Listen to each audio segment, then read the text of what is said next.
ಕೈಯನ್ನ ಬಿಡದಿರ ಸದಾ ಕಾಲ 89ರಿಂದ ನನ್ನ ಆತ್ಮೀಯ ಸಹೋದರನ ಬಗ್ಗೆ ನಾನು ಮಾತನಾಡ್ತೇನೆ. ಅದಕ್ಕಿಂತ ಮುಂಚಿತವಾಗಿ 89, 94, 96ರಲ್ಲಿ ಸದಾಶಿವಣ್ಣ ಅವರು ಚುನಾವಣೆಗೆ ಏನ್ ಸ್ಪರ್ಧೆ ಮಾಡಿದ್ರು, 2 ಬಾರಿ ವಿಧಾನಸಭಾ ಚುನಾವಣೆ, ಒಮ್ಮೆ ವಿಧಾನ ಪರಿಷತ್ನ ಚುನಾವಣೆ. ಆ ಚುನಾವಣೆಗಳಲ್ಲಿ ಅವರು ಸೋತಿದ್ರು ಕೂಡ 2008ರಲ್ಲಿ ನನ್ನ ಆತ್ಮೀಯ ಸಹೋದರ ಹೇಳದಂತೆ ಕ್ಷೇತ್ರ ಪುನರ್ವಿಂಗಡಣೆ ಆದ ನಂತರ ನಾಗನಗೌಡರು ಪ್ರಪ್ರಥಮವಾಗಿ ಗುರುಮಿಟ್ಕಲ್ ವಿಧಾನಸಭಾ ಕ್ಷೇತ್ರದಿಂದ ಸ್ಪರ್ಧೆಯನ್ನ ಮಾಡ್ತಾರೆ. 8ರಲ್ಲಿ ಸೋಲನ್ನ ಕಾಣ್ತಾರೆ, 13ರಲ್ಲಿ ಕೇವಲ 600 ಮತಗಳಿಂದ ಪರಾಜಿತಗೊಳ್ಳುತ್ತಾರೆ. ಆದರೆ 18ರಲ್ಲಿ ಗುರುಮಿಟ್ಕಲ್ ತಾಲೂಕಿನ ಎಲ್ಲ ತಂದೆ ತಾಯಂದ್ರ ಆಶೀರ್ವಾದ, ಹಿರೇಕರ ಆಶೀರ್ವಾದ, ಯುವಕರ ಸಹಕಾರ, ತಾಯಂದ್ರ ಶ್ರೀರಕ್ಷೆಯಿಂದ ಮೊದಲನೇ ಬಾರಿ ನಾಗನಗೌಡರು ವಿಧಾನಸಭೆಗೆ ಕಳಿಸ್ಕೊಟ್ಟಿರ್ತಕ್ಕಂಥ ಪುಣ್ಯಾತ್ಮ ತಂದೆ ತಾಯಂದ್ರು ಈ ಜಿಲ್ಲೆಯಲ್ಲಿ ಯಾರಾದ್ರೂ ಇದ್ರೆ ಅದು ಗುರುಮಿಟ್ಕಲ್ ತಾಲೂಕಿನ ಎಲ್ಲ ನನ್ನ ಪ್ರೀತಿಯ ಮಹಾಜನತೆ ಅಂತಕ್ಕಂಥದ್ದನ್ನ ನನ್ನ ಸಹೋದರ ನೆನೆಸ್ಕೊಳ್ತಾ ಇದ್ರು. ತದನಂತರ 2020ರ ಕಳೆದ ವಿಧಾನಸಭಾ ಚುನಾವಣೆ ಸಂದರ್ಭದಲ್ಲಿ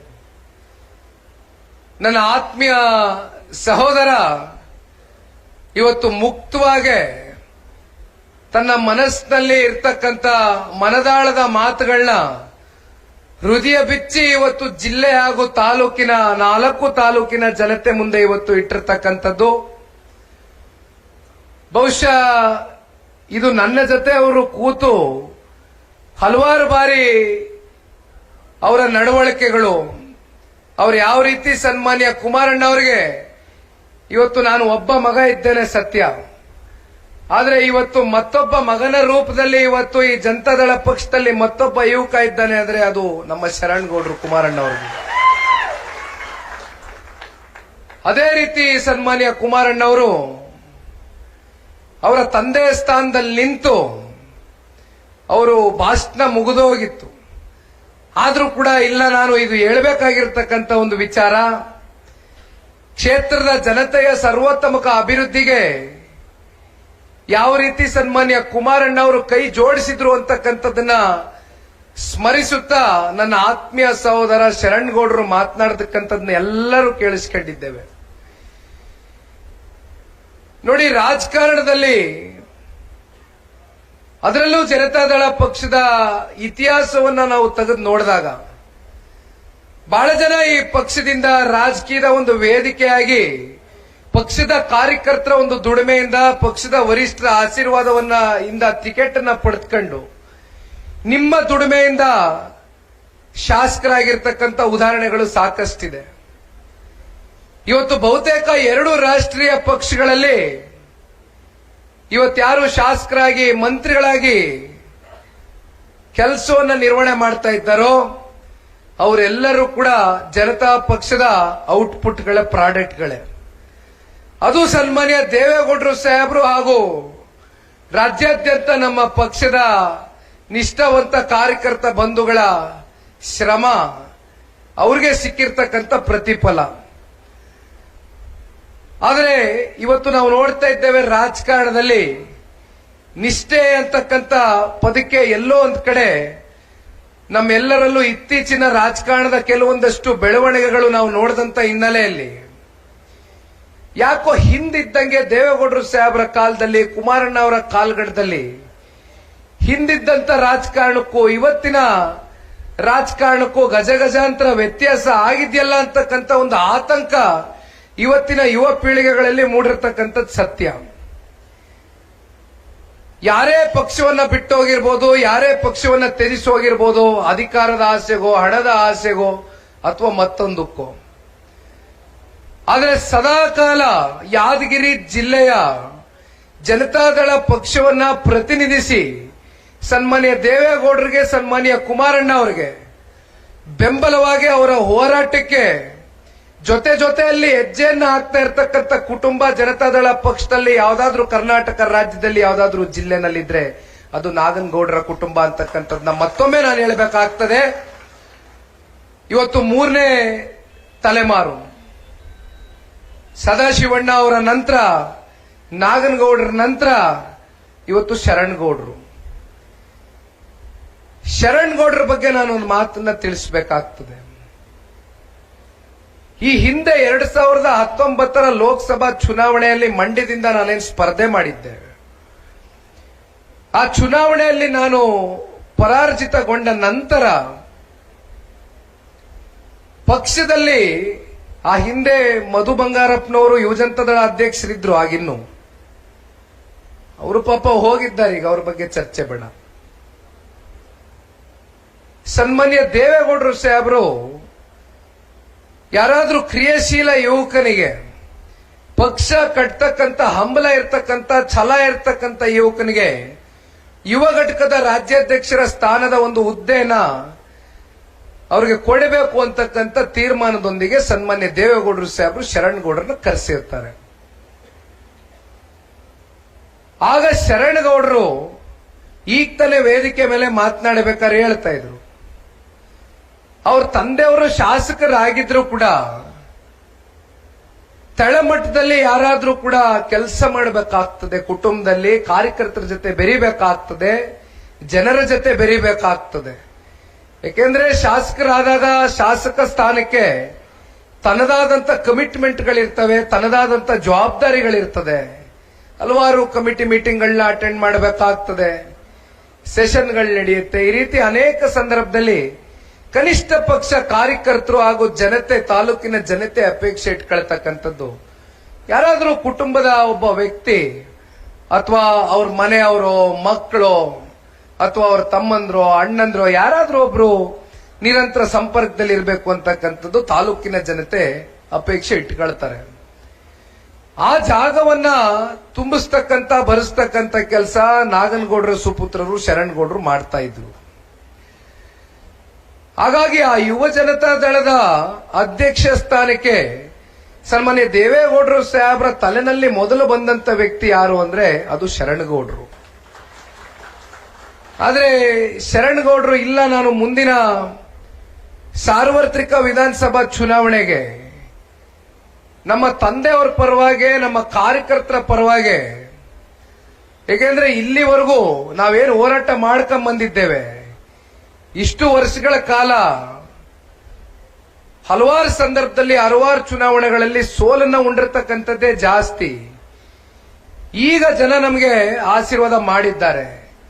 ಈ ಸಂದರ್ಭದಲ್ಲಿ ಅಧಿಕಾರ ಕೊಟ್ಟಂತ ಸಂದರ್ಭದಲ್ಲಿ ಅಧಿಕಾರವನ್ನು ಉಳಿಸ್ಕೊಳ್ತಕ್ಕಂಥದ್ದು ಬಹಳ ಮುಖ್ಯ ಆಗ್ತದೆ. ಅದು ಬಹಳ ಒಂದು ಜವಾಬ್ದಾರಿಯುತವಾದಂತ ಕೆಲಸ. ಹಾಗಾಗಿ ನನಗೆ ಈ ಸದ್ಯದ ಮಟ್ಟಕ್ಕೆ ಯುವಜನತಾ ದಳದ ಅಧ್ಯಕ್ಷರ ಸ್ಥಾನ ಬೇಡ ಅಪ್ಪಾಜಿ ಅಂತೇಳಿ ನನ್ನ ಹೆಸರು ಶರಣಗೌಡರು ಸನ್ಮಾನ್ಯ ದೇವೇಗೌಡರು ಸಾಹೇಬ್ರ ಮುಂದೆ ಪ್ರಸ್ತಾವನೆಯನ್ನ ಇಟ್ಟಿರ್ತಕ್ಕಂಥದ್ದು. ನನಗೆ ಇದ್ರ ಬಗ್ಗೆ ಒಂದು ಚೂರು ಮಾಹಿತಿ ಇಲ್ಲ. ಯಾಕಂದ್ರೆ ನಾ ಕಾರ್ಯಕರ್ತರ ಹತ್ರ ಇವತ್ತು ಹಂಚ್ಕೊಳ್ಬೇಕಾಗ್ತದೆ. ನನಗೆ ಬೆಳಗ್ಗೆ 10-10:30 ಗಂಟೆಗೆ ಕರೆ ಬರುತ್ತೆ. ಜೆಪಿ ಭವನದ ಪಕ್ಷದ ಕಚೇರಿಗೆ ಸನ್ಮಾನ್ಯ ದೇವೇಗೌಡರು ಸಾಹೇಬ್ರು ನಿಮಗೆ ಬರಕ್ಕೆ ಹೇಳ್ತಾ ಇದ್ದಾರೆ ಅಂತ ಅವರ PS ಅಂಜನಿಗೌಡರು ಫೋನ್ ಮಾಡ್ತಾರೆ ನನಗೆ. ದೊಡ್ಡವರು ಫೋನ್ ತಗೊಂಡು ಎಲ್ಲಿದ್ಯಪ್ಪ, ಬೇಗ ಹೊರಟು ಬಾ ಇಲ್ಲಿ ಅಂತಂದ್ರು. ನಾನು ಹೋಗ್ತೀನಿ, ನನಗೆ ವಿಚಾರವೇ ಗೊತ್ತಿಲ್ಲ. ಮಧು ಬಂಗಾರಪ್ಪ ಯುವಜನತಾ ದಳ ರಾಜ್ಯಾಧ್ಯಕ್ಷ ಸ್ಥಾನದಿಂದ ಮತ್ತಿನ್ನೊಬ್ಬರಿಗೆ ಅದನ್ನ ದಾರಿ ಎರಿಬೇಕು ಅಂತಕ್ಕಂಥ ತೀರ್ಮಾನ ಆದಂತ ಸಂದರ್ಭದಲ್ಲಿ ನೇರವಾಗಿ ಪ್ರೆಸ್ ಮೀಟ್ ಇದೆ, ಪ್ರೆಸ್ ನಡೀತಾ ಇದೆ ಜೆಪಿ ಭವನದಲ್ಲಿ, ನಮ್ಮ ಫಸ್ಟ್ ಫ್ಲೋರ್ನಲ್ಲಿ, ಮೊದಲನೇ ಫ್ಲೋರ್ನಲ್ಲಿ. ಕರ್ಸಿದ್ರು, ಕೂರಿಸಿದ್ರು, ನನ್ನ ಕೈ ಕೊಟ್ಬಿಟ್ರು. ಯಾಕೆ ಇದನ್ನೆಲ್ಲ ನಾನು ಹೇಳ್ತಾ ಇದ್ದೀನಿ ಅಂದ್ರೆ, ನನ್ನ ಸಹೋದರನು ಮಾತನಾಡಬೇಕಾದ್ರೆ ಒಂದು ಮಾತು ಹೇಳಿದ್ರು. ತುಂಬಾ ಕಡೆ ಇವತ್ತು ಮಾಧ್ಯಮದಲ್ಲಿ ಸಾಕಷ್ಟು ಚರ್ಚೆಗಳಾಗ್ತಾ ಇದೆ. ನಿಖಿಲ್ ಕುಮಾರಸ್ವಾಮಿ ಇಂದಿನ ರಾಜ್ಯ ಪ್ರವಾಸದ ಹಿಂದೆ ಇರ್ತಕ್ಕಂಥ ಉದ್ದೇಶ ರಾಜ್ಯಾಧ್ಯಕ್ಷರಾಗಿ ನೇಮಕಾತಿ ಮಾಡ್ತಕ್ಕಂಥದಕ್ಕೆ ಪಕ್ಷ ತೀರ್ಮಾನ ತಗೊಂಡಿರ್ಬೋದೇನೋ ಅಂತಕ್ಕಂಥದ್ದು ಬಹಳ ಗಂಭೀರವಾದ ಚರ್ಚೆಗಳು ನಡೀತಾ ಇದೆ. ಬಹಳ ಮುಕ್ತವಾಗಿ ಇವತ್ತು ನಾನು ಈ ಒಂದು ಮಾತನ್ನ ಹಂಚ್ಕೊಳ್ಳಿಕ್ಕೆ ಇಷ್ಟಪಡ್ತೇನೆ. ಇನ್ನು 3 ವರ್ಷಗಳ ಕಾಲ ಮುಂದಿನ ವಿಧಾನಸಭಾ ಚುನಾವಣೆಯನ್ನ ನಾವು ಎದುರು ನೋಡ್ತಾ ಇದ್ದೇವೆ. ಇವತ್ತೇ ಏನು ಚುನಾವಣೆ ಇಲ್ಲ. ಇಲ್ಲಿ ನಿಖಿಲ್ ಕುಮಾರಸ್ವಾಮಿ ರಾಜ್ಯ ಪ್ರವಾಸ ಮಾಡ್ತಾ ಇರ್ತಕ್ಕಂಥದ್ದು, ನಾನು ಒಬ್ಬ ಈ ಪಕ್ಷದ ಕಾರ್ಯಕರ್ತನಾಗಿ ರಾಜ್ಯದ ಉದ್ದಗಲಕ್ಕೂ ಕೂಡ ಯಾವುದೇ ನಿರೀಕ್ಷೆಯನ್ನ ಫಲಾಪೇಕ್ಷೆಯನ್ನ ಪಡೆದಿರ ಈ ಪಕ್ಷವನ್ನ ಕಟ್ಟು ಬೆಳೆಸಿರ್ತಕ್ಕಂಥ ಸಹಸ್ರಾರು ಸಂಖ್ಯೆಯಲ್ಲಿ ಪಕ್ಷದ ಕಾರ್ಯಕರ್ತರಿದ್ದಾರೆ. ಅವರ ಜೊತೆಯಲ್ಲಿ ಒಂದು ಬಾಂಧವ್ಯವನ್ನ ಹೊಂದಬೇಕು, ಒಂದು ಸಂಪರ್ಕವನ್ನ ಇಟ್ಕೊಳ್ಬೇಕು, ಒಂದು ಸಂಬಂಧವನ್ನ ಬೆಳೆಸಬೇಕು. ಯಾಕೆಂದ್ರೆ ನಾನು ಈಗ ತಾನೇ ಮಾತನಾಡಬೇಕಾದ್ರೆ ಹೇಳ್ತಾ ಇದ್ದೆ, 2004ರಿಂದ ಇಲ್ಲಿವರೆಗೂ ಸತತವಾಗಿ 50 ಜನಕ್ಕಿಂತ ಹೆಚ್ಚು ಜನ ಶಾಸಕರಾಗಿ ಆಯ್ಕೆಯಾಗಿ ಪಕ್ಷದಿಂದ ತಿಂದು ಉಂಡು ಮತ್ತೊಂದು ಪಕ್ಷಕ್ಕೆ ಹೋಗಿರ್ತಕ್ಕಂಥ ಉದಾಹರಣೆಗಳಿದೆ. ಆದ್ರೂ ಕೂಡ ಪಕ್ಷ ಇಷ್ಟು ಬಲಿಷ್ಠವಾಗಿ ಇದೆ ಅಂತಕ್ಕಂಥದ್ದಾದ್ರೆ ಅದಕ್ಕೆ ಮೂಲ ಕಾರಣ ನಮ್ಮ ಪಕ್ಷದ ನಿಷ್ಠಾವಂತ ಕಾರ್ಯಕರ್ತ ಬಂಧುಗಳು. ಅವ್ರಿಗೆ ಇವತ್ತು ಗೌರವನ್ನ ಕೊಡಬೇಕಾಗಿದೆ, ನಿಮ್ಮ ಕಷ್ಟ ಕೇಳಬೇಕಾಗಿದೆ, ನಿಮ್ಮ ನೋವನ್ನ ನಾನು ಅರ್ಥ ಮಾಡ್ಕೊಳ್ಬೇಕಾಗಿದೆ. ಯಾಕೆಂದ್ರೆ ಶರಣ್ ಗೌಡ್ರು ಮಾತನಾಡಬೇಕಾದ್ರೆ ಒಂದು ವಿಚಾರವನ್ನ ಪ್ರಸ್ತಾವನೆ ಮಾಡಿದ್ದಾರೆ, ಇದು ನನ್ನ ಮನಸ್ಸಲ್ಲೂ ಕೂಡ ಬಹಳ ದಿಟ್ಟವಾಗಿ ಊರ್ಬಿಟ್ಟಿದೆ, ಮನಸ್ಸಲ್ಲಿ ಕಾಡ್ತಾ ಇದೆ ನನಗೂ ಕೂಡ. ಇದು ನನ್ನೊಬ್ಬರಿಗೆ ಅಲ್ಲ, ಸನ್ಮಾನ್ಯ ಕುಮಾರಣ್ಣ ಅವರು ಅನೇಕ ಬಾರಿ ನನ್ನ ಹತ್ರ ಚರ್ಚೆ ಮಾಡಿದ್ದಾರೆ. ಇಲ್ಲಿ ನಾಡಗೌಡರಿದ್ದಾರೆ, ಬಹಳ ಜನ ಹಿರಿಯ ಮುಖಂಡರುಗಳ ಜೊತೆ ಇದು ಪಕ್ಷದ ಚೌಕಟ್ಟಿನಲ್ಲಿ ಚರ್ಚೆ ಆಗಿರ್ತಕ್ಕಂಥ ವಿಚಾರ. ಸನ್ಮಾನ್ಯ ಕುಮಾರಣ್ಣ ಅವರು ಈ ರಾಜ್ಯದಲ್ಲಿ 2 ಬಾರಿ ಮುಖ್ಯಮಂತ್ರಿಗಳಾಗಿ ಆಯ್ಕೆ ಆಗ್ತಾರೆ. 2 ಬಾರಿಯೂ ಕೂಡ ಅತ್ಯಂತ ಕಮ್ಮಿ ಅಲ್ಪ ಅವಧಿ ಆಡಳಿತ ಮಾಡಿರ್ತಕ್ಕಂಥದ್ದು. ಶರಣ್ ಗೌಡರು ಮಾತನಾಡಬೇಕಾದ್ರೆ ಹೇಳಿದ್ರು, ನನ್ನ ತಾಲೂಕು ಮಟ್ಟದಲ್ಲಿ ನಾನು ಯಾವ ರೀತಿ ಅವರಿಗೆ ಅಧಿಕಾರವನ್ನ ಕೊಡಿಸ್ಲಿಕ್ಕಾಗ್ತದೆ, ಯಾವ ಸ್ಥಳೀಯ ಚುನಾವಣೆಗಳಲ್ಲಿ ನಾನು ಅವರ ಕೈಯನ್ನ ಬಿಡದಿರ ಅವರ ಜೊತೆಯಲ್ಲಿ ನಿಂತು ಪ್ರಾಮಾಣಿಕವಾಗಿ ಅವರಿಗೆ ಅಧಿಕಾರವನ್ನ ಕೊಡಿಸಿದ್ದೇನೆ. ಆದ್ರೆ ಮುಂದುವರೆದ ಭಾಗವಾಗಿ ನಮ್ಮ ಕಾರ್ಯಕರ್ತರಿಂದಲೇ ಮುಂದಿನ ದಿನಗಳಲ್ಲಿ 2028ರ ಚುನಾವಣೆ, ನಿಮ್ಮೆಲ್ಲರ ಹೋರಾಟದ ಶ್ರಮ ಮುಂದಿನ ಚುನಾವಣೆಯಲ್ಲಿ 100ಕ್ಕೆ 100 ಜನತಾದಳ ಪಕ್ಷ ಮತ್ತೆ ನಮ್ಮ ಮಿತ್ರ ಪಕ್ಷವಾಗಿರ್ತಕ್ಕಂಥ ಭಾರತೀಯ ಜನತಾ ಪಾರ್ಟಿಯ ಸರ್ಕಾರ ರಚನೆ ಮಾಡ್ತಕ್ಕಂಥದ್ರಲ್ಲಿ ಯಾವುದೇ ಅನುಮಾನ ಇಲ್ಲ. ನಿಮ್ಮ ದುಡಿಮೆ, ನಿಮ್ಮ ಶ್ರಮ ಗುರುತಿಸ್ತಕ್ಕಂಥ ದಿನ ಬಹಳ ದೂರ ಇಲ್ಲ. ನಿಮ್ಮ ಕೈಯಲ್ಲಿ ಅಧಿಕಾರದ ಚುಕ್ಕಾಣಿಯನ್ನ ಕೊಟ್ಟು ಈ ಸಮಾಜವನ್ನ ಕಟ್ಟತಕ್ಕಂಥ ಕೆಲಸ ಮುಂದಿನ ದಿನಗಳಲ್ಲಿ ಜನತಾದಳ ಪಕ್ಷ ಮಾಡುತ್ತೆ. ಅದು ಬಹಳ ಸ್ಪಷ್ಟವಾಗಿ ಇವತ್ತು ನಿಖಿಲ್ ಕುಮಾರಸ್ವಾಮಿ ಹೇಳಲಿಕ್ಕೆ ಬಯಸ್ತಾನೆ. ರಾಜ್ಯಾಧ್ಯಕ್ಷರ ವಿಚಾರವಾಗಿ ನಾನು ಈಗಲೂ ಕೂಡ ಮತ್ತೆ ಮುಕ್ತವಾಗಿ ಚರ್ಚೆ ಮಾಡ್ತೇನೆ. ಸನ್ಮಾನ್ಯ ಕುಮಾರಣ್ಣ ಅವರು ಜನತಾದಳ ಪಕ್ಷದ ರಾಜ್ಯಾಧ್ಯಕ್ಷರಾಗಿದ್ದಾರೆ. ನಾನು ಒಪ್ಕೊಳ್ತೇನೆ, ಸನ್ಮಾನ್ಯ ಕುಮಾರಣ್ಣ ಅವರು ಕೇಂದ್ರಕ್ಕೆ ಹೋಗಿದ್ದಾರೆ, ಅನಿರೀಕ್ಷಿತವಾದಂತ ಲೋಕಸಭಾ ಚುನಾವಣೆ ಎದುರು ನೋಡ್ತಾರೆ. ಕುಮಾರಣ್ಣನ ವಿಧಾನಸೌಧದಿಂದ ಯಾವ ಕಾರಣಕ್ಕೂ ವಿಧಾನಸಭೆಯಿಂದ ಕಳಿಸಬಾರದು ಅಂತಕ್ಕಂಥದ್ನ ಬಹಳ ಸಾಕಷ್ಟು ಕೂಗು ನಮ್ಮ ಶಾಸಕ ಮಿತ್ರರು ಒತ್ತಡಗಳನ್ನ ಹಾಕಿದ್ರು. ಅದಕ್ಕೆ ಕಾರಣ ಇವತ್ತು ಆಗ್ತಾ ಇರ್ತಕ್ಕಂಥ ಈ ಕಾಂಗ್ರೆಸ್ನಲ್ಲಿ ಕೆಲವೊಂದಷ್ಟು ಬೆಳವಣಿಗೆಗಳು, ಯಾವ ರೀತಿ ಸರ್ಕಾರ ಹಂತ ಹಂತದಲ್ಲೂ ಎಡವಿದೆ, ಹಂತ ಹಂತದ ವೈಫಲ್ಯತೆಗಳು, ಭ್ರಷ್ಟಾಚಾರ, ದುರಾಡಳಿತ, ಇವೆಲ್ಲವನ್ನ ನಾವು ನೋಡ್ತಾ ಇದ್ದೇವೆ. ಇಂಥ ಸಂದರ್ಭದಲ್ಲಿ ಒಬ್ಬ ನೈತಿಕತೆಯನ್ನ ಇಟ್ಕೊಂಡು ರಾಜಕಾರಣ ಮಾಡಿರ್ತಕ್ಕಂಥ ವ್ಯಕ್ತಿ ಯಾರಾದ್ರೂ ಇದ್ರೆ ಕುಮಾರಣ್ಣ ಅವರು ಒಳಗಡೆ ವಿಧಾನಸೌಧದಲ್ಲಿ, ವಿಧಾನ ಮಂಡಳದಲ್ಲಿ ಇರಬೇಕಾಗಿತ್ತು. ನೀವು ಹೋಗಬೇಡಿ ನಮ್ಮನ್ನ ಬಿಟ್ಟು ಅಂತಕ್ಕಂಥದಕ್ಕೆ ನಮ್ಮ ಶಾಸಕ ಮಿತ್ರರು ಅವ್ರಿಗೆ ಮಾತನ್ನ ತಿಳಿಸಿದ್ರು. ಆದ್ರೆ ಕೊನೆಯ ಕಾಲಘಟ್ಟದಲ್ಲಿ ಪಕ್ಷವನ್ನ ಉಳಿಸಲೇಬೇಕು ಅಂತಕ್ಕಂಥ ನಿರ್ಣಯಕ್ಕೆ ತಲೆಬಾಗಿ ಸನ್ಮಾನ್ಯ ಕುಮಾರಣ್ಣ ಅವರು ನಮ್ಮ ಮಾತೃ ಜಿಲ್ಲೆ ಆಗಿರತಕ್ಕಂಥ ಮಂಡ್ಯ ಜಿಲ್ಲೆಯ ನನ್ನ ಆತ್ಮೀಯ ಕಾರ್ಯಕರ್ತ ಬಂಧುಗಳ ಒಂದು ಪ್ರೀತಿ ಅಭಿಲಾಷೆ, ಅದಕ್ಕೆ ಮಣಿದು ಸನ್ಮಾನ್ಯ ಕುಮಾರಣ್ಣ ಅವರು ಮಂಡ್ಯದಿಂದ ಏನು ಸ್ಪರ್ಧೆ ಮಾಡ್ತಾರೆ. ದೇಶದ ಗೌರವಾನ್ವಿತ ಪ್ರಧಾನಮಂತ್ರಿಗಳು ಶ್ರೀ ನರೇಂದ್ರ ಮೋದಿಜಿಯವರ ಕಳೆದ 11 ವರ್ಷದ ಆಡಳಿತ ವೈಖರಿಯನ್ನ ಇಡೀ ಭಾರತ ರಾಷ್ಟ್ರ ಇವತ್ತು ಮೆಚ್ಚಿದೆ. ಇತಿಹಾಸದ ಪುಟಗಳಲ್ಲಿ ನರೇಂದ್ರ ಮೋದಿಜಿಯವರು ಇವತ್ತು ಕೊಡ್ತಾ ಇರತಕ್ಕಂಥ ಕಾರ್ಯಕ್ರಮಗಳು, ಯೋಜನೆಗಳು ಯಾರು ಕೂಡ ಅಳಿಸ್ಲಿಕ್ಕಾಗೋದಿಲ್ಲ.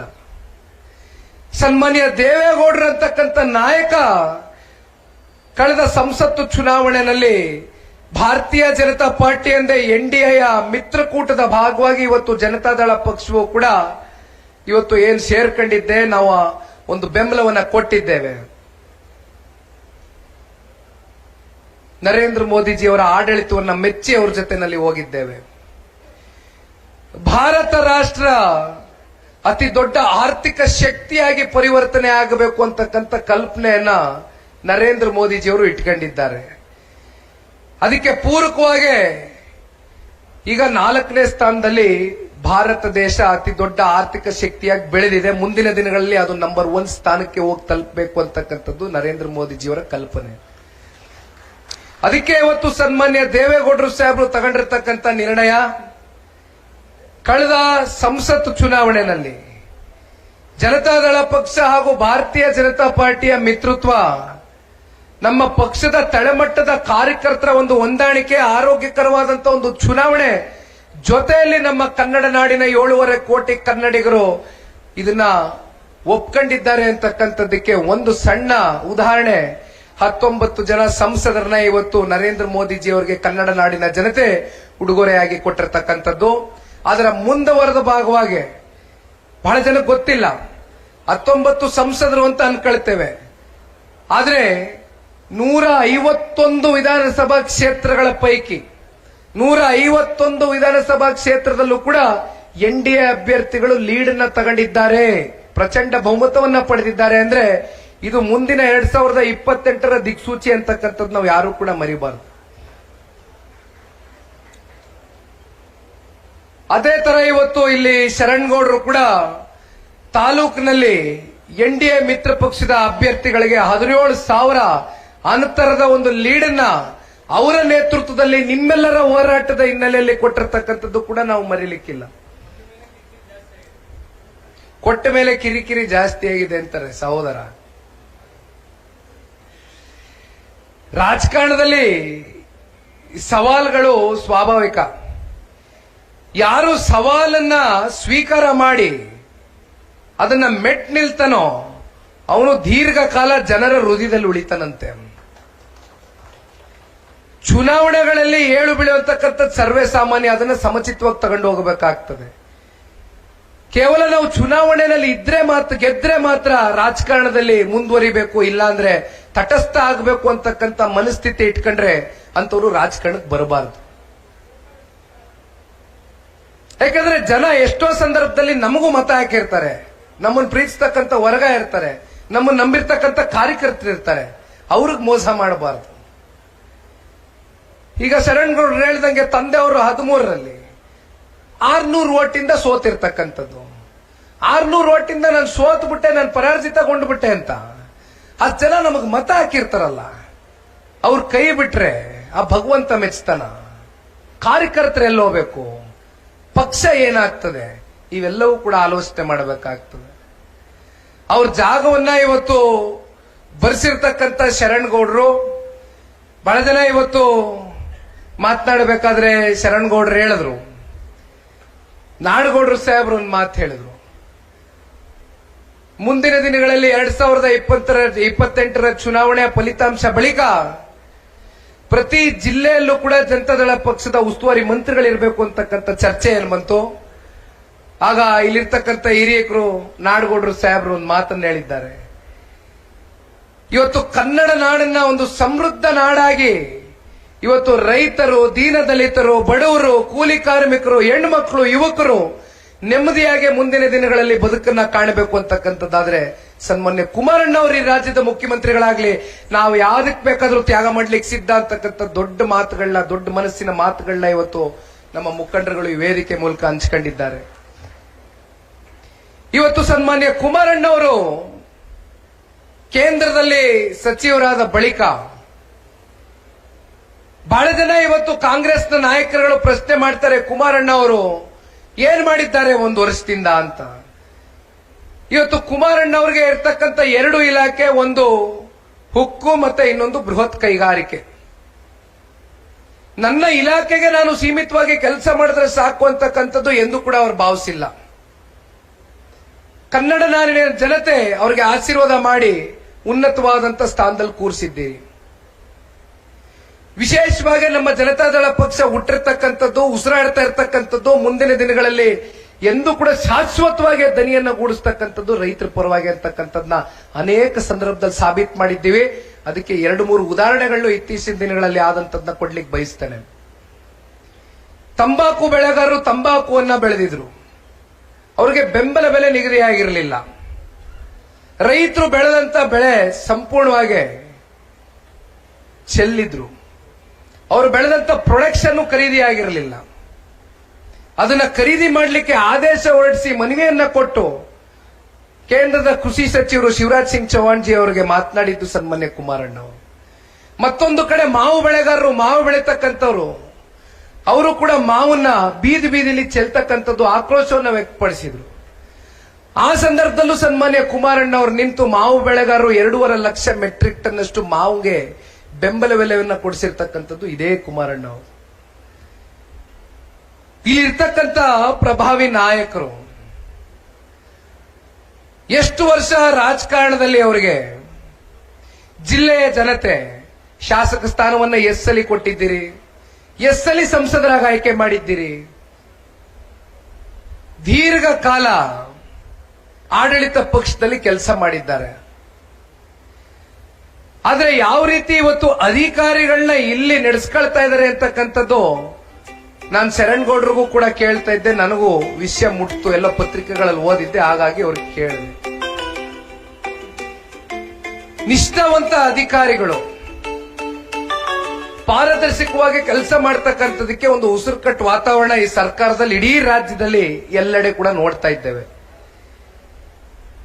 ಅದಕ್ಕೆ ಯಾದಗಿರಿ ಜಿಲ್ಲೆಯಲ್ಲಿ ನಮ್ಮ ಮಂಡ್ಯ ಜಿಲ್ಲೆಯ SP ಶಂಕರ್ ಅವರು ಇಲ್ಲಿ ಕೆಲಸ ಮಾಡ್ತಾ ಇದ್ದಾರೆ. ಬಹುಶಃ 7-8 ತಿಂಗಳ ಕಾಲ ಇಲ್ಲಿ ಸರ್ವಿಸ್ ಮಾಡಿದ್ದಾರೆ ಈಗಾಗಲೇ. ಇಲ್ಲಿ ಇಸ್ಪೀಟ್ ಆಡಿಸ್ತಕ್ಕಂಥವ್ರು, ಮಟ್ಕ ಕಟ್ತಕ್ಕಂಥವ್ರು, ಮರಳು ದಂಧೆ ಮಾಡ್ತಕ್ಕಂಥವ್ರು, ಇವೆಲ್ಲದಕ್ಕೂ ತಡೆ ಹೊಡಬೇಕೋ ಬೇಡವಾ? ತಪ್ಪೇನ್ ಮಾಡ್ತಾ ಇದ್ದಾರೆ SP ಅವರು? ಇದನ್ನ ತಡೆ ಹೊಡ್ತಾರೆ ಅಂತ ಕಾಂಗ್ರೆಸ್ನ ಇಲ್ಲಿರ್ತಕ್ಕಂಥ ಪ್ರಭಾವಿ ನಾಯಕರುಗಳ ಹಿಂದೆ ಮುಂದೆ ಇರ್ತಕ್ಕಂಥ ಹಿಂಬಾಲಕರು, ಚೇಲಗಳು ವ್ಯಾಪಾರ ಮಾಡ್ಬೇಕಲ್ಲ ಅವರು. ಅದಕ್ಕೆ ಪಾಪ ಅವ್ರನ್ನ ಇಲ್ಲಿಂದ ಕಿತ್ತೊಗಿಬೇಕು ಅಂತ ಈಗಾಗಲೇ ತೀರ್ಮಾನ ಮಾಡಿದ್ದಾರೆ. ಅವ್ರ ಮೇಲೆ ಒತ್ತಡ ಇರ್ತಾ ಇದ್ದಾರೆ.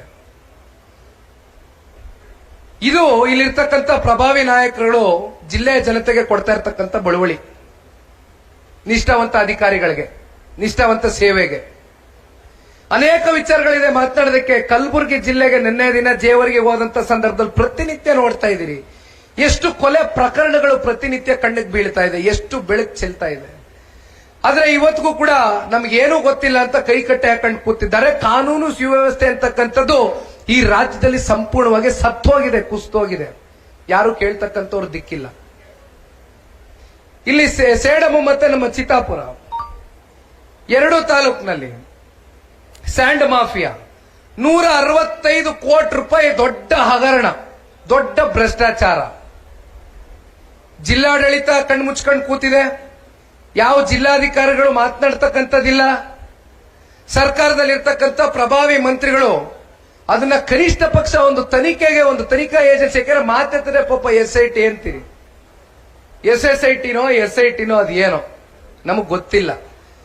ಯಾಕೆಂದ್ರೆ ಇವೆಲ್ಲ ಸ್ವತಂತ್ರ ಸಂಸ್ಥೆಗಳು, ಸ್ವತಂತ್ರವಾಗಿ ಕೆಲಸ ಮಾಡಬೇಕು ಅಂತಕ್ಕಂಥದ್ದು ನಮ್ಮ ಪ್ರಜಾಪ್ರಭುತ್ವದಲ್ಲಿ ಇರ್ತಕ್ಕಂಥದ್ದು. ಆದ್ರೆ ಯಾರ್ದೋ ಒತ್ತಡಕ್ಕೆ ಮಣಿದು ಮತ್ತಿನ್ನೊಬ್ಬರನ್ನ ಯಾರನ್ನೋ ಒಂದ್ ಕಡೆ ಹನಿ ಟ್ರ್ಯಾಪು, ಮನಿ ಟ್ರ್ಯಾಪು, ತೆರಿಗೆ ಟ್ರ್ಯಾಪ್ ಮಾಡೋದಕ್ಕೆ ಈ SSITನ ಬಳಕೆ ಮಾಡ್ಕೊಳ್ತಾ ಇರ್ತಕ್ಕಂಥದ್ದು ನಿಜಕ್ಕೂ ಕೂಡ ಎಂದೂ ಕೂಡ ಕರ್ನಾಟಕ ರಾಜ್ಯದಲ್ಲಿ ಇಂಥ ಸರ್ಕಾರ, ಕೆಟ್ಟ ಸರ್ಕಾರ ಆಡಳಿತ ಮಾಡಿರ್ತಕ್ಕಂಥ ಉದಾಹರಣೆಗಳಿಲ್ಲ.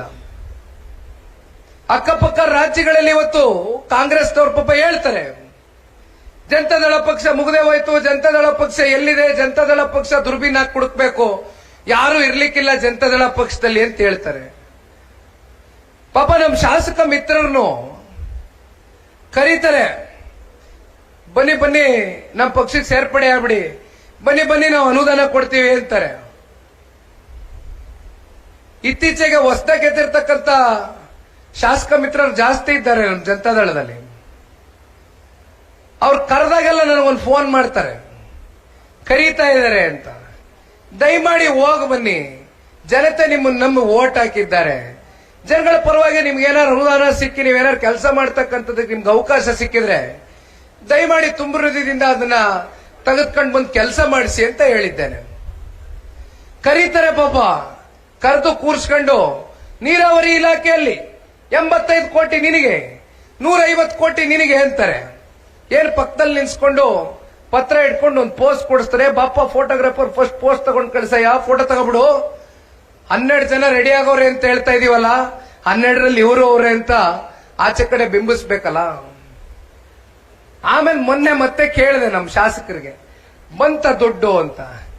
ಎಲ್ಲಿ ಬರ್ತದೆ ಸರ್, ಕ್ಯಾಬಿನೆಟ್ ಅಲ್ಲಿ ಅಪ್ರೂವ್ ಆಗಿಲ್ಲ, ವಾಪಸ್ ರಿಜೆಕ್ಟ್ ಮಾಡಿ ವಾಪಸ್ ಮನೆಗೆ ಕಳಿಸಿದ್ರು ಮುಖ್ಯಮಂತ್ರಿಗಳು. ಫೈನಾನ್ಸ್ ಅಪ್ರೂವಲ್ ಆಗಿಲ್ಲ, ವಾಪಸ್ ಕಳಿಸಿದ್ರು. ಪಾಪ ಉಪಮುಖ್ಯಮಂತ್ರಿಗಳು ಕರೀತಾರೆ, ಮುಖ್ಯಮಂತ್ರಿಗಳು ರಿಜೆಕ್ಟ್ ಮಾಡ್ತಾರೆ. ಇವತ್ತು ಕಾಂಗ್ರೆಸ್ ಪಕ್ಷ ಅವ್ರ ಪರಿಸ್ಥಿತಿ ಎಲ್ಲಿಗೆ ಹೋಗಿದೆ ಅಂದ್ರೆ, ಜನತಾದಳ ಪಕ್ಷದ ಬಗ್ಗೆ ಮಾತನಾಡ್ತಾರೆ. ಎಲ್ಲಿದೆ ಜನತಾದಳ ಪಕ್ಷ, ಮುಗದೆ ಹೋಯ್ತು ಅಂತೀರಿ. 100 ವರ್ಷ ಇತಿಹಾಸ ಇರ್ತಕ್ಕಂಥ ನಿಮ್ ಕಾಂಗ್ರೆಸ್ ಎಷ್ಟು ರಾಜ್ಯದಲ್ಲಿ ಆಡಳಿತ ಮಾಡ್ತಿದ್ದೀರಿ? ಎಷ್ಟು ರಾಜ್ಯದಲ್ಲಿ ಮಾಡ್ತಾವ್ರಣ್ಣ ಆಡಳಿತ ಕಾಂಗ್ರೆಸ್? 3 ರಾಜ್ಯ, ಹಿಮಾಚಲ್ ಪ್ರದೇಶ, ತೆಲಂಗಾಣ, ಕರ್ನಾಟಕ. ಹಿಮಾಚಲ್ ಪ್ರದೇಶದಲ್ಲಿ ಈಗಾಗಲೇ ಕಾಂಗ್ರೆಸ್ ಗ್ಯಾರಂಟಿ ಕೊಡ್ತೀನಿ ಅಂತ ಹೇಳಿ ಹಲವಾರು ಪತ್ರಿಕೆಗಳಲ್ಲಿ ಪ್ರಕಟಣೆಯನ್ನು ಓದಿದ್ದೇವೆ. ದಿವಾಳಿ ಎದ್ದೋಗಿದೆ ಹಿಮಾಚಲ್ ಪ್ರದೇಶ ಸರ್ಕಾರ, ದಿವಾಳಿ ಎದ್ದೋಗಿದೆ. ಆರ್ಥಿಕ ಸುನಾಮಿ ಘೋಷಣೆ ಮಾಡಬೇಕಾಗಿದೆ ಇವತ್ತು. ಅಲ್ಲಿಂದ ನೀವು ತೆಲಂಗಾಣಕ್ಕೆ ಬನ್ನಿ. ಅವ್ರ ರಾಜ್ಯದ ಮುಖ್ಯಮಂತ್ರಿಗಳು ರೇವಂತ್ ರೆಡ್ಡಿ ಅವರು ಹೇಳ್ತಾರೆ, ನಾನು ಈ ರಾಜ್ಯದ ಮುಖ್ಯಮಂತ್ರಿಗಳಾಗಕ್ಕಿಂತ ಮುಂಚಿತವಾಗಿ ನನಗೆ ಗೊತ್ತೇ ಇರಲಿಲ್ಲ ರಾಜ್ಯದ ಆರ್ಥಿಕ ಪರಿಸ್ಥಿತಿಗಳು ಏನಾಗಿತ್ತು ಅಂತ. ಇಲ್ಲಿ ಬಂದು ಕೂತ್ ಮೇಲೆ ನನಗೆ ಗೊತ್ತಾಯಿತು ಎಷ್ಟು ಸವಾಲುಗಳಿದೆ ಅಂತ. ನಾವೇನೋ ಪ್ರಣಾಳಿಕೆಯಲ್ಲಿ ಅವತ್ತು ಮತ ಗಿಟ್ಟಿಸ್ಕೊಳ್ಳೋದಕ್ಕೋಸ್ಕರ ಕಮಿಟ್ಮೆಂಟ್ ಮಾಡಿಬಿಟ್ಟಿದೀವಿ. ಈಗ ಅದನ್ನು ಉಳಿಸ್ಕೊಳಕ್ ಆಗ್ತಾ ಇಲ್ಲ, ನಮ್ ಕೈಲಿ ಏನ್ ಮಾಡೋದು ಗೊತ್ತಾಗ್ತಾ ಇಲ್ಲ. ಅದೆಷ್ಟೋ ಪಟ್ಟಿ ಕೊಟ್ಟರು, ಈ 1000 ಕೋಟಿ ಬರ್ತದೆ, ಅದರಲ್ಲಿ ಸರ್ಕಾರಿ ನೌಕರರಿಗೆ 1000 ಕೋಟಿ ಹೋಗ್ತದೆ, ಸರ್ಕಾರ ನಡೆಸ್ತಕ್ಕಂಥ ಕಚೇರಿಗೆ ಇಷ್ಟು ಹೋಗ್ತದೆ, ಮತ್ ನಮಗೆ ಮಿಕ್ಕಿರ್ತಕ್ಕಂಥದ್ದಿಷ್ಟೇ. ಅದರಲ್ಲಿ ನೀವು ಯಾವ ರೀತಿ ಹೇಳ್ತೀರೋ ಆ ರೀತಿ ಕೇಳ್ತೀವಿ ಅಂತ ಹೇಳ್ತಾರೆ. ಪಾಪ ಗ್ಯಾರಂಟಿಗಳು ಕೊಡಬೇಕಾ ಬೇಡವಾ, ಅಥವಾ ಗ್ಯಾರಂಟಿ ಕೊಟ್ರೆ ನೌಕರರಿಗೆ, ಸರ್ಕಾರಿ ನೌಕರರಿಗೆ ಸಂಬಳ ಕೊಡದ, ಅವ್ರದ್ ನಿಲ್ಸದ ಅಂತ ಪಾಪ ಅವ್ರು ಕೇಳ್ತಾರೆ ಮುಖ್ಯಮಂತ್ರಿಗಳು. ಅಸಹಾಯಕತೆ. ಆದ್ರೆ ಕಾಂಗ್ರೆಸ್ನವರು, ಕರ್ನಾಟಕದ ಕಾಂಗ್ರೆಸ್ನವರು ಈಗಲೂ ಕೂಡ ಉದ್ದಟತನ ಬಿಟ್ಟಿಲ್ಲ. ಇಲ್ಲ, ನಾವು ಗ್ಯಾರಂಟಿ ಕೊಡ್ತೀವಿ ಅಂತಾರೆ. ಗ್ಯಾರಂಟಿಯಾಗೆ ಗ್ಯಾರಂಟಿ. ನಿನ್ನೆ ನಮ್ಮ ಆಲ್ಕೋಡ್ ಹನುಮಂತಪ್ಪನವ್ರು ಹೇಳ್ತಾ ಇದ್ರು, ಗ್ಯಾರಂಟಿ ಹೆಸರಲ್ಲಿ 55,000 ಕೋಟಿ ಪ್ರತಿ ವರ್ಷ ಇವತ್ತು ಗ್ಯಾರಂಟಿಗೆ ಹೊಂದಿಸಬೇಕು. ಗೃಹ ಜ್ಯೋತಿ, ಗೃಹಲಕ್ಷ್ಮಿ, ಯುವ ನಿಧಿ, ಮೇಜರ್ ಗ್ಯಾರಂಟಿ ಸ್ಕೀಮ್ಸ್. ಪ್ರತಿ ತಿಂಗಳು 2,000 ರೂಪಾಯಿ ಕೊಡಬೇಕು ಹೆಣ್ಣು ಮಕ್ಕಳ ಖಾತೆಗಳಿಗೆ. ಜನ ಕೇಳಲಿಲ್ಲ, ನೀವು ನಿಮ್ ಪ್ರಣಾಳಿಕೆಯಲ್ಲಿ ಹೇಳ್ಕೊಂಡವ್ರು ತಿಂಗಳ ಕೊಡ್ತೇವೆ, ಚಾಚು ತಪ್ಪಿದಿರಾ ಅಂದ್ರಿ. ಕೊಡಕ್ಕಾಗ್ತಾ ಇದೆಯಾ? ಜನಕ್ಕೆ ಸಮರ್ಪಕವಾಗಿ ನೀವು ಕೊಡ್ತಾ ಇದ್ದೀರಾ? ನಾಡಗೌಡ್ರು ಹೇಳ್ದಂಗೆ ಸಂಸತ್ ಚುನಾವಣೆ ಬರುತ್ತೆ, 6 ತಿಂಗಳು ಒಂದೇ ಸಲ ಇಟ್ಕೊಳ್ಳೋದು. ಅಲ್ಲೆಲ್ಲೋ ಪಾಪ ನಮ್ಮ ಬೆಂಗಳೂರು ಗ್ರಾಮಾಂತರದಲ್ಲಿ ಒಂದು ಫಲಾನುಭವಿಗಳ ಹೆಣ್ಣು ಮಕ್ಕಳು, ಫಲಾನುಭವಿಗಳು ಯಾರ್ಯಾರು ಫಲಾನುಭವಿಗಳಿದ್ರು, ಕಾರ್ಯಕ್ರಮ ಮಾಡಿದ್ರು. ಚುನಾವಣೆ ಮುಂಚಿತವಾಗಿ ಕರೆದು ಕೂರಿಸಿ ಹೆಣ್ಣು ಮಕ್ಕಳಿಗೆ, ನೀವೇನಾದ್ರೂ ಕಾಂಗ್ರೆಸ್ ಪಕ್ಷದ ಅಂದಿದ್ದಂತ ಸಂಸದರು, ಇವತ್ತಿಲ್ಲ ಬಿಡಿ ಪಾಪ ಅವ್ರ ಮನೆ ಕಳಿಸಿದ್ರು ಜನ, ಅಂದಿದ್ದಂತ ಸಂಸದರಿಗೆ ನೀವು ಮತ ಹಾಕ್ಲಿಲ್ಲ ಅಂದ್ರೆ ನಿಮ್ಗೆ ಯಾವ ಕಾರಣಕ್ಕೂ ಗ್ಯಾರಂಟಿಗಳು ರದ್ದು ಮಾಡಿಬಿಡ್ತೀವಿ, ನಿಮ್ಗೆ ಯಾವ ಕಾರಣಕ್ಕೂ ಕೊಡ್ಲಿಕ್ಕಿಲ್ಲ ಅಂತ ಧಮಕಿ ಹಾಕಿದ್ರು. ಏನಾಗಿದೆ ಇವತ್ತು ಗ್ಯಾರಂಟಿಗಳ ಕತೆ? ಅಲ್ಲೆಲ್ಲೋ ಚನ್ನಪಟ್ಟಣ, ಸಂಡೂರು, ಶಿಗ್ಗಾವಿ ಚುನಾವಣೆ, ಮತ್ 4 ತಿಂಗಳದ ಇಟ್ಕೊಳ್ಳೋದು, ಒಂದೇ ಸಲ ಹಾಕೋದು. ಶರಣ್ಗೌಡ್ರು ಹೇಳ್ದಂಗೆ ಅದು ಎಲ್ಲಿವರೆಗೂ ಗ್ಯಾರಂಟಿ ಕೊಡ್ತಾರೋ ನಿಮಗ್ ಬಂದರೆ ದಯಮಾಡಿ ತಗೊಳ್ಳಿ. ಆದ್ರೆ ಮುಂದೆ ನನಗೆ ಗೊತ್ತಿದೆ, ನಿಮ್ ಹೃದಯದಲ್ಲಿ ಈಗಾಗಲೇ ತೀರ್ಮಾನ ಮಾಡಿದ್ದೀರಿ. ಜನತಾದಳನೂ ನೋಡಿದ್ದೀರಿ, ಕಾಂಗ್ರೆಸ್ ಆಡಳಿತನೂ ನೋಡಿದ್ದೀರಿ, ಕುಮಾರಣ್ಣನ ನಾಯಕತ್ವನೂ ನೋಡಿದ್ದೀರಿ, ಮತ್ತೊಬ್ಬರ ನಾಯಕತ್ವನೂ ನೋಡಿದ್ದೀರಿ. ಕುಮಾರಣ್ಣನಿಗೂ ಅವಕಾಶ ಕೊಟ್ಟಿದ್ದೀರಿ, ಆದ್ರೆ ಸಂಪೂರ್ಣವಾಗಿ ಅವಕಾಶ ಕೊಟ್ಟಿಲ್ಲ. ನಾಡಗೌಡ್ರು ಹೇಳ್ದಂಗೆ ದೇವ್ರು ಮಾಡಿರ್ತಕ್ಕಂಥ ಮುಖ್ಯಮಂತ್ರಿ, ದೇವರ ಆಶೀರ್ವಾದದಿಂದ ಆದಂತ ಮುಖ್ಯಮಂತ್ರಿ. ಇವತ್ತು ನಾವು ಯಾತಕ್ಕೋಸ್ಕರ ಇಷ್ಟು ರಾಜ್ಯಾದ್ಯಂತ ಪ್ರವಾಸ ಮಾಡ್ತಾ ಇದ್ದೇವೆ ಅಂದ್ರೆ, ಇವತ್ತು ನಮ್ಗೆ ಏನು ಬೇಡಪ್ಪ ಅಂತ ಸುಮ್ನೆ ಕೈ ಕಟ್ಟೆ ಹಾಕೊಂಡು ಕೂತ್ಕೊಂಡ್ರೆ 40ರಿಂದ 45 ಸೀಟು ಜನ ನಮ್ಗೆ ಕೊಡ್ತಾರೆ. ಆದ್ರೆ 40ರಿಂದ 45 ಸೀಟು ತಗೊಳ್ತಕ್ಕಂಥದಕ್ಕೆ ಇವತ್ತು ನಾವು ಆ ಮಟ್ಟಕ್ಕೆ ಹೋಗಕ್ಕೆ ಸಿದ್ಧರಿಲ್ಲ. ನಾವು ಸವಾಲ್ ಸ್ವೀಕಾರ ಮಾಡಿದ್ದೇವೆ. ರಾಜ್ಯಾದ್ಯಂತ ಪ್ರವಾಸ ಮಾಡ್ತೇವೆ. ರಾಜ್ಯದ ಉದ್ದಗಲಕ್ಕೂ ಜನರನ್ನ ಸಮಸ್ಯೆನ ಆಲಿಸ್ತಕ್ಕಂಥ ಕೆಲಸ ಮಾಡ್ತೇವೆ. ಜನರಲ್ಲಿ ವಿಶ್ವಾಸವನ್ನು ಮೂಡಿಸ್ತಕ್ಕಂಥ ಪ್ರಯತ್ನ ಮಾಡ್ತೇವೆ. ಮುಂದೊಂದು ದಿನ ಜನ ನಮ್ಗೆ ಆಶೀರ್ವಾದ ಮಾಡದಂತ ದಿನ 100ಕ್ಕೆ 100 ಈ ನಾಡಿನ ರೈತರ ಪರವಾಗಿ, ಹೆಣ್ಣುಮಕ್ಕಳ ಪರವಾಗಿ, ಯುವಕರ ಪರವಾಗಿ ಪ್ರಾಮಾಣಿಕ ಧ್ವನಿ ಎತ್ತಕ್ಕಂಥ ಕೆಲಸ ಹಿಂದೆನೂ ಮಾಡಿದ್ದೇವೆ, ಮುಂದೆನೂ ಮಾಡ್ತೇವೆ. ಇನ್ನು ಹೆಚ್ಚು 2.5 ಗಂಟೆ ಆಗೋಯ್ತು. ದಯಮಾಡಿ ಮಾತನಾಡ್ತಾ ಇದ್ರೆ ಏನ್ ಬೇಕಾದ್ರೂ ಮಾತನಾಡಬಹುದು. ಆದ್ರೆ ಶಾಪುರಕ್ಕೆ ಹೋಗಬೇಕಾಗಿದೆ. ಶಾಪುರದಲ್ಲಿ ಒಂದು ಬಹುಶಃ ಬೈಕ್ ರ್ಯಾಲಿಯನ್ನ ಮಾಡ್ಕೊಂಡು ಅಲ್ಲೂ ಕೂಡ ಈ ಸಭೆಯನ್ನ ಆಯೋಜನೆ ಮಾಡ್ಕೊಂಡಿದ್ದಾರೆ. ಒಂದು ಶರಣಗೌಡರು ಹೇಳ್ತಾ ಇದ್ರು, ಕಳೆದ ಬಾರಿ ಸನ್ಮಾನ್ಯ ಕುಮಾರಣ್ಣ ಅವರು ಬಂದಂತ ಸಂದರ್ಭದಲ್ಲಿ ಅವ್ರು ಯಾವತ್ತೇ ಬಂದಿದ್ರು ಕೂಡ ಕನಿಷ್ಠ ಪಕ್ಷ 25,000 ಜನ ಇಲ್ದಿರ ನಾವು ಯಾವತ್ತೂ ಕೂಡ ಸಭೆ ಮಾಡಿಲ್ಲ. ಇದೇ ಮೊದಲನೇ ಬಾರಿ ನಾನು ಕ್ಲೋಸ್ ಡೋರ್ ಸಭೆ ಮಾಡ್ತಾ ಇದ್ದೀನಿ ಅಂತ ಹೇಳಿದ್ರು. ಆದ್ರೆ ನಾನು ಎಲ್ಲ ನಮ್ಮ ಪಕ್ಷದ ಅಭ್ಯರ್ಥಿಗಳು, ಶಾಸಕರು, ಮಾಜಿ ಶಾಸಕರು ಮನವಿ ಮಾಡಿದ್ದು, ನನಗೆ ದೊಡ್ಡ ಮಟ್ಟದ ಸಮಾವೇಶಗಳು ಇವತ್ತು ನಾವು ಮಾಡಬೇಕಾಗಿಲ್ಲ. ನನಗೆ ಬೇಕಾಗಿರ್ತಕ್ಕಂಥದ್ದು ಇಲ್ಲಿ ದುಡಿತಾ ಇರ್ತಕ್ಕಂಥ ಹಿರಿಜೀವಿಗಳು ಯಾರಿದ್ದಾರೆ, ನನ್ನ ಯುವಕ ಮಿತ್ರರು ಯಾರಿದ್ದಾರೆ, ಎಲ್ಲ ನಮ್ಮ ಮಹಿಳೆಯರು, ನಮ್ಮ ತಾಯಂದ್ರು, ಅಕ್ಕ ತಂಗಿಯರು ಯಾರಿದ್ದಾರೆ, ಅವ್ರಿಗೆ ಇವತ್ತು ಪಕ್ಷವನ್ನ ಸಂಘಟನೆ ಮಾಡ್ತಕ್ಕಂಥದಕ್ಕೆ ನಮ್ಮ ಕಡೆಯಿಂದ ಇವತ್ತಿನಿಂದ ಒಂದು ಸಣ್ಣ ಸಂದೇಶದ ರೀತಿ ಒಂದು ಸಭೆಯನ್ನು ಆಯೋಜನೆ ಮಾಡಿ ಮುಂಬರ್ತಕ್ಕಂಥ ದಿನಗಳಲ್ಲಿ ದೊಡ್ಡ ಸಮಾವೇಶಗಳು ಮಾಡ್ತಕ್ಕಂಥ ದಿನವೂ ಕೂಡ ಬರುತ್ತೆ. ಹಾಗಾಗಿ ಹೆಚ್ಚಾಗಿ ಒತ್ತಡ ತಗೊಳ್ತಕ್ಕಂಥದ್ದು ಬೇಡ. ಯಾಕೆಂದ್ರೆ ಇವತ್ತು ಒಂದು ಮಾತನ್ನ ಎಲ್ಲರೂ ಮಾತಾಡ್ಬೇಕಾದ್ರೆ ಹೇಳ್ತಾ ಇದ್ರು ಹಿರಿಯರು, ದೇವೇಗೌಡರು ಬಿತ್ತನೆ ಮಾಡಿರ್ತಕ್ಕಂಥ ಬೀಜ ಅಂತಿಂತ ಬೀಜ ಅಲ್ಲ. ದೇವೇಗೌಡರು ಬಿತ್ತನೆ ಮಾಡಿರ್ತಕ್ಕಂಥ ಬೀಜ ಪ್ರಾಮಾಣಿಕರು, ನಿಷ್ಠಾವಂತರು. ಅದನ್ನ ಅನೇಕ ಚುನಾವಣೆಗಳಲ್ಲಿ, ಅನೇಕ ಸಭೆಗಳಲ್ಲಿ ಸಾಬೀತು ಮಾಡಿದ್ದೀರಿ. ಅದರಲ್ಲಿ ಒಂದು ಉದಾಹರಣೆ ಇವತ್ತು ಯಾದಗಿರಿ ಜಿಲ್ಲೆಯಲ್ಲಿ ಸೇರಿರ್ತಕ್ಕಂಥ ಎಲ್ಲ ನಮ್ಮ ಪಕ್ಷದ ಹಿರಿ ಜೀವಗಳು, ಯುವಕರು, ಹೆಣ್ಮಕ್ಳು ಈ ಒಂದು ಸಭೆಯನ್ನ ಇಷ್ಟೊಂದು ಅಚ್ಚುಕಟ್ಟಾಗಿ, ಇಷ್ಟೊಂದು ಯಶಸ್ವಿಯಾಗಿ ನಡೆಸ್ಕೊಡ್ತಕ್ಕಂಥದಕ್ಕೆ ನೀವೆಲ್ಲ ಪ್ರಮುಖವಾದಂತ ಕಾರಣಕರ್ತರೇನಾಗಿದ್ದೀರಿ. ಶರಣಗೌಡರು ನಾಲ್ಗೆ ಮೇಲೆ ನಂಬರ್ ಇದೆ, ಎಲ್ಲೋದ್ರೂ ಕೂಡ ಪಟಪಟ್ನೇ ಹೇಳ್ತಾರೆ ನಂಬರು. ನಾನು ನಂಬರು ದಯಮಾಡಿ ಎಲ್ಲರೂ ಇವತ್ತು ಸದಸ್ಯತ್ವ ನೋಂದಣಿಯ ಅಭಿಯಾನ ಇವತ್ತು ಇಡೀ ರಾಜ್ಯದಲ್ಲಿ 50 ಲಕ್ಷ ಗುರಿಯನ್ನ ದಾಟಬೇಕು ಅಂತಕ್ಕಂಥ ಛಲವನ್ನ ಹೊತ್ಕೊಂಡು ಇವತ್ತು ಸವಾಲನ್ನ ಸ್ವೀಕಾರ ಮಾಡಿ ಹೊರಟಿದ್ದೇವೆ. ದಯಮಾಡಿ ನೀವೆಲ್ಲರೂ ಇಲ್ಲಿನಿಂದನೇ ಒಂದು ನಿಮ್ಮ ಫೋನ್ಗಳನ್ನ ಕೈಯಲ್ಲಿ ಎದುರಿಸಿ ನಿಂತು ಕಾರ್ಯಕರ್ತ